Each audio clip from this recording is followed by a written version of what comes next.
السلام علیکم بچوں، آپ سب خیریت سے ہیں؟ ہم لوگوں نے اپنا جو آخری سبق پڑھا تھا بڑا مزے کا سبق تھا، قربانی کی عید کے بارے میں جو ہم نے پڑھا تھا، ٹھیک ہے۔ آج ہمارے پاس آپ کی کلاس کا 8واں سبق شروع ہونے جا رہا ہے، جس کا نام ہے علامہ شبیر احمد عثمانی۔ یہ سبق دراصل ایک ایسی شخصیت کے بارے میں ہے جنہوں نے آزادی سے پہلے اور آزادی کے بعد دونوں ادوار میں ملک پاکستان مسلمان ان لوگوں کے لیے بے حد کام کیا۔ تحریک پاکستان میں اور تحریک پاکستان کے بعد ملک پاکستان میں دونوں میں آپ کی قربانیاں اور خدمات لازوال ہیں۔ انشاءاللہ اس سبق میں ہم علامہ شبیر احمد عثمانی کی ان خصوصیات کے بارے میں درجہ بدرجہ پڑھیں گے، ٹھیک ہے۔ تو سبق شروع کرتے ہیں ہم۔ علامہ شبیر احمد عثمانی۔ علامہ شبیر احمد عثمانی رحمۃ اللہ علیہ 1885 عیسوی میں بجنور میں پیدا ہوئے۔ آپ کے والد فضل الرحمن عثمانی اپنے وقت کے مشہور عالم تھے۔ شبیر احمد عثمانی کی عمر جب 6 سال ہوئی تو آپ کی تعلیم و تربیت کا انتظام کیا گیا۔ آپ بڑے ذہین تھے، تعلیم حاصل کرنے کا بہت شوق تھا، دوسرے بچوں کے ساتھ کھیل کود میں شریک نہ ہوتے تھے۔ مدرسے میں پڑھنے کے بعد بھی اساتذہ کی خدمت میں حاضر ہو کر علم حاصل کرنے میں مصروف رہتے تھے۔ اپنی ذہانت اور شوق کی وجہ سے ہر کلاس کا امتحان امتیازی پوزیشن میں حاصل کیا۔ امتیازی پوزیشن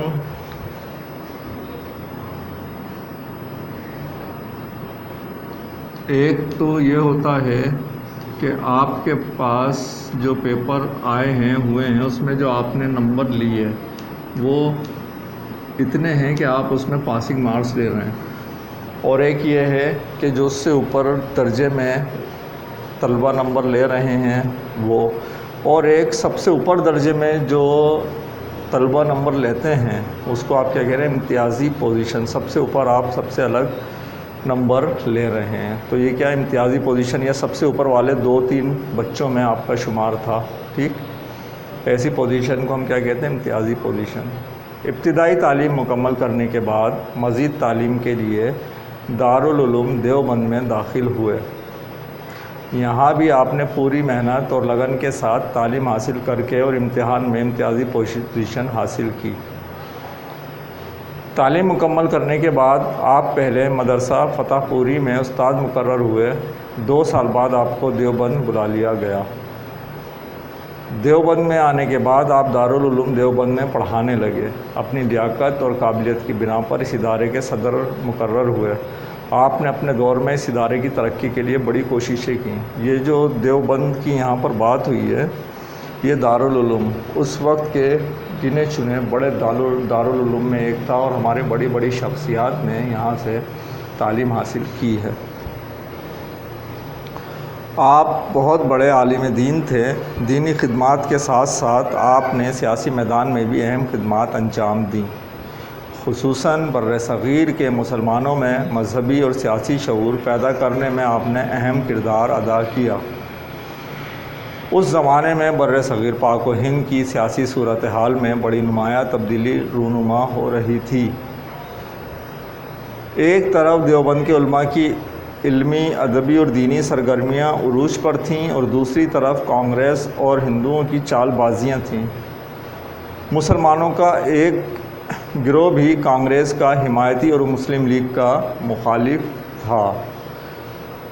اصل میں کسی بھی شخص کے لیے جو سب سے زیادہ پریشانی کی بات ہوتی ہے، باہر والا جو بھی مخالفت کرے اس سے تو آپ کو مخالفت کی امید ہوتی ہے، لیکن آپ کے اندر موجود لوگوں میں سے جو لوگ مخالفت کرتے ہیں اس مخالفت کو دور کرنا اور اس سے نمٹنا، وہ آپ کے لیے دراصل کسی درجے میں مشکل کا باعث بنتا ہے۔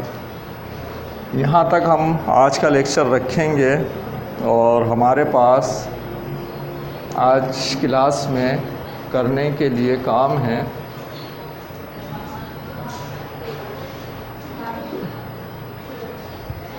سوالات کے لیے کاپی نکال لیجیے بچوں اپنی۔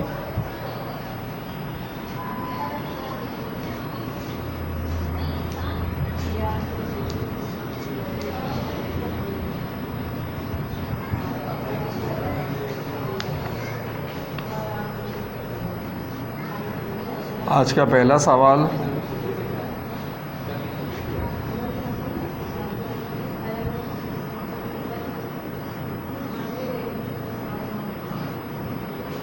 علامہ شبیر احمد عثمانی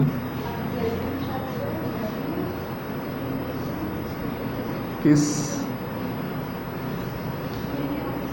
شہر میں پیدا ہوئے؟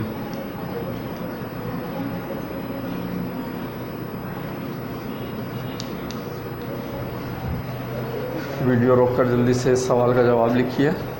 لکھ لیا؟ دوسرا سوال آج کا، دوسرا سوال ہے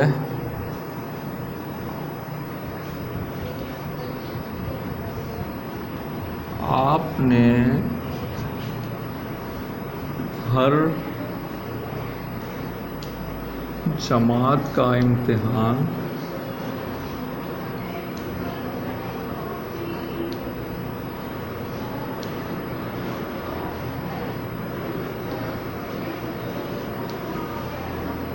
امتیازی پوزیشن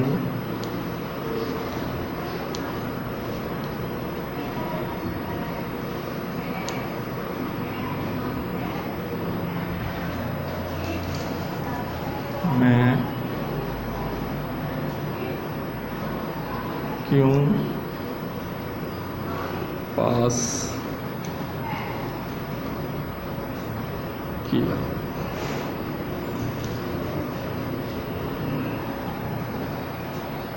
صحیح ہے بچوں، یہ آپ کا آج کا ہو گیا کلاس ورک۔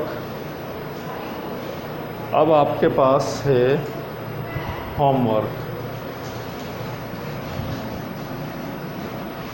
ہوم ورک میں آپ کو کیا کام کرنا ہے، میں یہاں پر جملے لکھ رہا ہوں، آپ نے ان جملوں میں سے اسم چن کر لکھنا ہے۔ اسم آپ کو یاد ہے نا، اسم کسے کہتے ہیں؟ کسی بھی چیز، جگہ، شہر یا شخصیت کا نام، جو نام ہوتا ہے، ٹھیک ہے، اسے ہم کیا بولتے ہیں؟ اسم۔ تو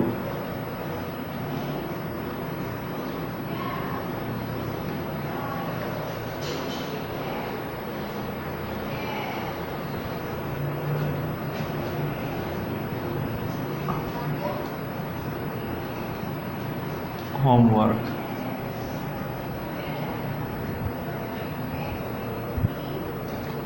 پہلا ہے آپ اسے کاپی کریں، پھر میں بتاتا ہوں اس میں کیسے لکھیں گے۔ آپ بجنور میں پیدا ہوئے، ٹھیک ہے۔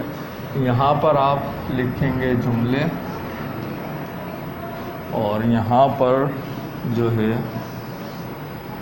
آپ لکھ دیں گے اسم، اور یہاں سے اس طریقے سے آپ ایک لائن کھینچ دیجیے، یہ آپ کے ہو گئے نمبر شمار۔ صحیح، تو اس میں جو اسم ہے اس کے نیچے آپ لائن لگائیں گے، اور یہاں پر لکھ دیں گے بجنور، یہ شہر کا نام ہے نا، جگہ کا، ٹھیک ہے۔ یہ ایک تو میں نے یہاں پر آپ کو مثال میں لکھ کر بتا دیا، باقی کے جملے میں یہاں پر لکھ رہا ہوں۔ آپ اس میں سے اسم کے نیچے لائن لگا کر سامنے اسے لکھ دیجئے.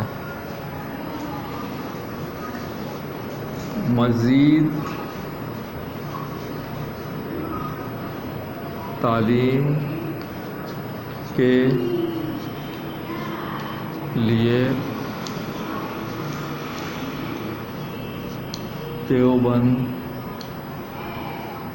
تشریف لے گئے. ٹھیک. اگلا جملہ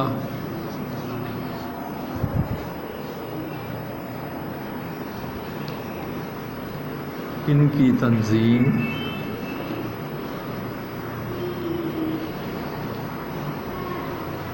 مسلم لیگ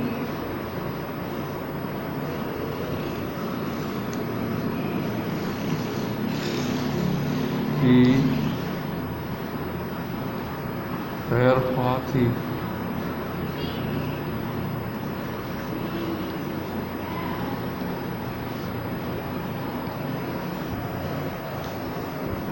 اس سے اگلا جملہ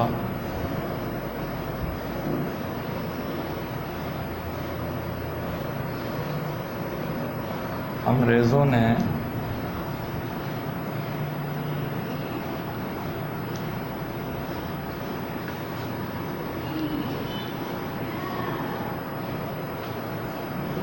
عوام کی رائے معلوم کرنے کے لیے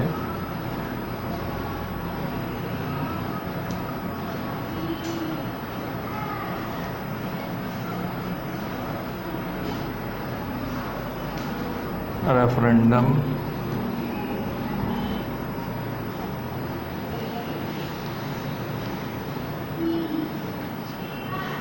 کرایا.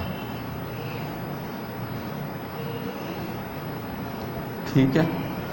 یہ 4 ہو گئے. یہ کاپی ہو گئے. میں اس کو مٹا رہا ہوں باقی جملے لکھنے کے لیے.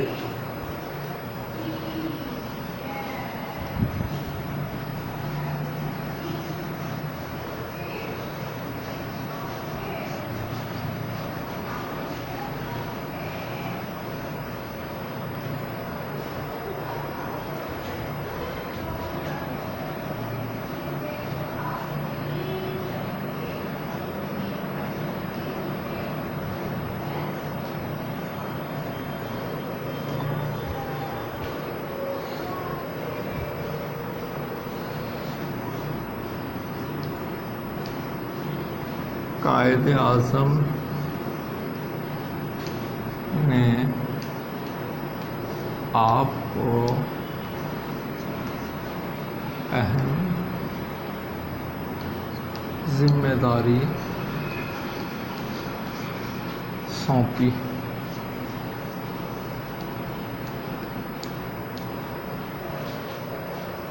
اور یہ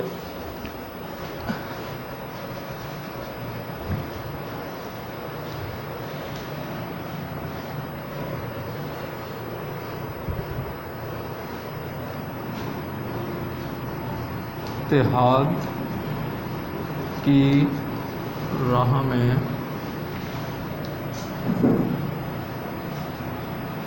اہم رکاوٹ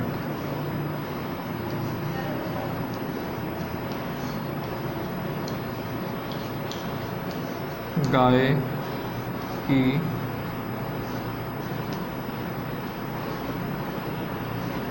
قربانی کا مسئلہ تھا. اس سے اگلا جملہ ہم محض ہندوؤں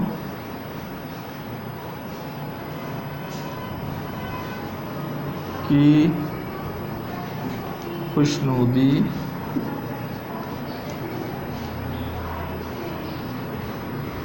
کے لیے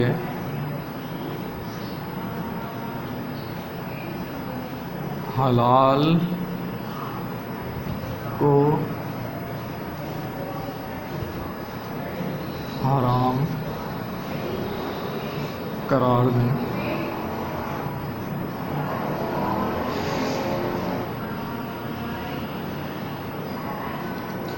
ٹھیک ہے، تو آپ نے کیا کرنا ہے، اس میں سے جو اسم ہے اس کے نیچے لائن لگا کر اور سامنے والے کالم میں لکھ کر لانے ہیں۔ یہ آپ کا آج کا ہوم ورک۔ انشاءاللہ اگلے لیکچر میں آپ سے ملاقات ہوگی۔ اللہ حافظ۔